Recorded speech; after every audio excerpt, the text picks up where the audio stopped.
Hello guys, welcome to my channel that is books wonder. So I am Anshika Rastogi, your legal expert. जैसा कि आप जानते हैं कि इंसान जीवन में शादी एक ही बार करता है, शादी एक ही बार होती है।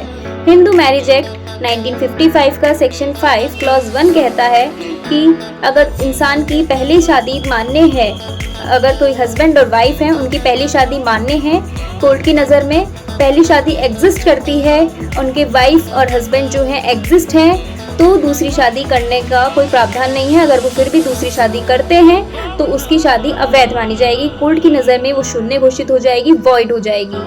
तो और सिर्फ वॉइड ही नहीं होगी, उसमें कुछ एक्सेप्शन है और उसकी सिर्फ शादी वॉइड नहीं होगी। आईपीसी इंडियन पैनल कोड की सेक्शन 494 में उसमें 7 साल की सज़ा और जुर्माने का भी प्रावधान है। इसको बाइगैमी का अपराध जो है बहुत बड़ा बताया गया है। बाइगैमी का अपराध बहुत बड़ा होता है, इसीलिए द्विविवाह बाइगैमी करने पर जो है कोर्ट दूसरी शादी को वॉइड शून्य घोषित कर सकता है। पहली शादी तो उसकी अगर वैध है तो इसमें नए लॉ में भारतीय न्याय संहिता में सेक्शन 82 में इसका प्रावधान है। सेक्शन 82 क्लॉज 2 में उसमें सजा का प्रावधान है।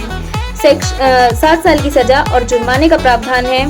इसमें कुछ एक्सेप्शन ये हैं कि पहली शादी का वैलिड होना ज़रूरी है, पहली शादी एग्जिस्टेंस में होनी चाहिए, उनके जो पार्टनर हैं वो एग्जिस्ट होने चाहिए, किसी हस्बैंड वाइफ के दोनों में से किसी भी एक का पार्टनर एग्जिस्ट होना चाहिए और 7 साल में पिछले 7 साल से कोई गायब नहीं होना चाहिए।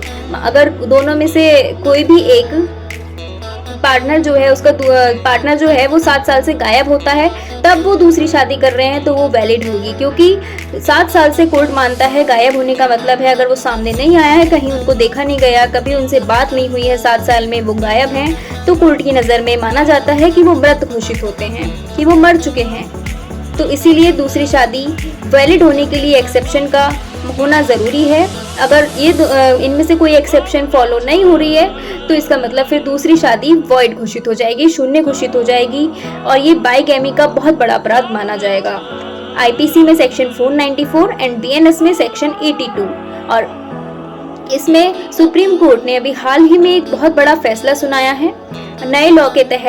नए रूल के तहत सुप्रीम कोर्ट में एक ये केस गया था कि एक पति और पत्नी थे, जिनमें पति की जो पहली शादी थी वो वैलिड थी, उसकी महिला जिंदा थी, उनकी वाइफ, और वैलिड शादी थी। उन्होंने फिर भी दूसरी शादी कर ली किसी अन्य महिला से एंड उनसे उनका 6 साल का बेटा भी है दूसरी शादी से।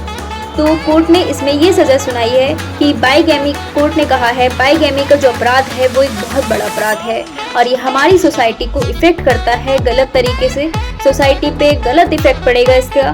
तो कोर्ट ने कहा है कि कोर्ट ने दोनों को, पति और पत्नी, सेकंड वाली जो उनकी पत्नी थी, उन्हें दोनों को 6 महीने की सज़ा सुनाई है।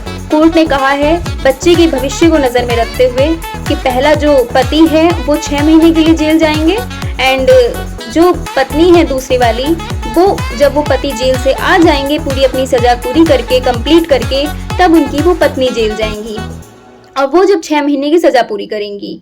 क्योंकि बच्चे के पास कोई होना चाहिए, बच्चे का भविष्य नज़र में रखते हुए सुप्रीम कोर्ट ने ये फैसला सुनाया है कि पहले पति अपनी 6 महीने की सज़ा कंप्लीट करेंगे, देन पत्नी 6 महीने की सज़ा कंप्लीट करेंगी। तो दोस्तों, शादी जीवन में एक ही बार करनी चाहिए, दोबारा नहीं। ये बाइगैमी का अपराध एक बहुत बड़ा अपराध है एंड समाज पे हमारे सामाजिक तत्वों को नज़र में पनाह देता है ये और समाज पे बुरा प्रभाव डालता है। तो ये याद रखना दोस्तों, सेक्शन 82 में आपको अगर पत्नी को धोखा दिया है आपने और दूसरी शादी की है तो को भी सजा मिल सकती है। यहाँ पर सुप्रीम कोर्ट ने नए लॉ के तहत एक जजमेंट सुना दिया है ऑलरेडी, तो यहाँ पे आपको बहुत बड़ा अपराध में सजा मिल सकती है। सो धन्यवाद दोस्तों, आपने मेरी वीडियो को वॉच किया उसके लिए। एंड मेरे चैनल को अगर वीडियो अच्छी लगी हो तो सब्सक्राइब करना और लाइक करना, कमेंट्स करना एंड मेरी सब्सक्राइब करके बेल आइकन पर क्लिक करके नोटिफिकेशन को अलाउ कर देना, जिससे मेरी आगे की वीडियो आपकी नोटिफिकेशन मिलती रहे। धन्यवाद दोस्तों, thank you so much watching this and subscribe my channel and do your comments, likes. Thank you so much and आगे वीडियो के लिए बने रहिए मेरे साथ। Thank you.